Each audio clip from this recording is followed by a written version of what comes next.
The chemical scare around Syria is receiving a skeptical response, and not only from Assad's government, but now the very people seeking to bring him down. A senior rebel official has dismissed Washington's reports that Assad was arming chemical warheads, saying it was all part of a media game. But, as RT's Guyana Chichikan reports, even fabricated allegations can prove deadly. U.S. officials said intelligence agencies have detected that Assad's government has been preparing its chemical weapons stockpiles for possible use. The Obama administration's message to Syria: the U.S. is ready to act. If you make the tragic mistake of using these weapons, there will be consequences, and you will be held accountable. There will be consequences. There will be consequences.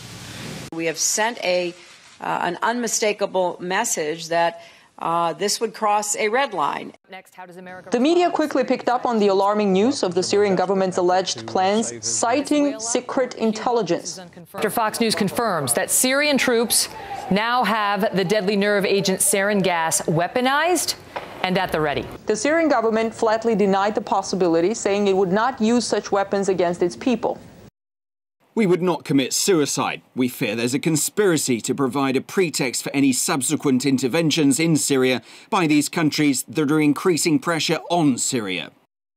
The Syrian government sure knows that if they use chemical weapons, it would give NATO and some of their Arab neighbors who are itching to intervene in Syria the green light to go ahead with their plans. Damascus itself says it would be suicidal for them to do so. But with the fear and the hype building up over the use of chemical weapons against civilians in Syria, it seems the U.S. might be preparing grounds to jump the gun on this one. The jumping the gun scenario is not new for the U.S. Almost 10 years ago, the Bush administration confidently presented false evidence to invade Iraq. America cited bogus intelligence on Saddam Hussein's chemical weapons that never existed.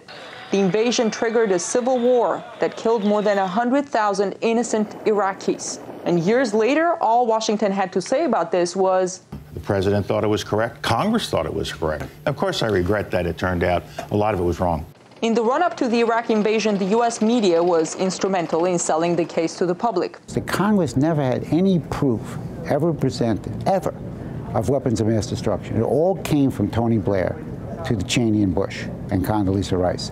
Now that the U.S. has drawn a red line on Syria, it has made it clear it's ready to take action. But how? I'm not going to telegraph in any specifics what we would do in the event of credible evidence that the Assad regime has resorted to using chemical weapons against their own people. But suffice it to say, we are certainly planning to take action if that eventuality were to occur. 2 American warships are already near the Syrian coast, with some 10,000 U.S. Marines and dozens of fighter jets on board. On top of that, NATO is sending American, German, and Dutch batteries of Patriot anti-aircraft missiles to Turkey's border with Syria, meaning hundreds more U.S. and European troops will be deployed to the frontier. NATO says deploying Patriot missiles along Syrian borders is a defensive step to prevent Syria from attacking Turkey. I don't think there's any requirement whatsoever for Patriot batteries on the ground in Turkey. Again, the Patriot missiles are designed to really protect primarily against incoming theater ballistic missiles or aircraft. The Syrians are not going to attack the Turks. The Turks have the most powerful military establishment in the region, the largest army in NATO. An intervention in Syria will be as bad, if not worse, than what we experienced in Iraq. The Pentagon said they would need 75,000 troops to secure Syria's weapons of mass destruction. The question on everyone's mind is, are they seriously considering that kind of a massive intervention?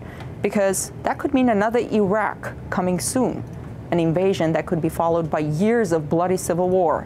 In Washington, I'm Guyana Chichikan.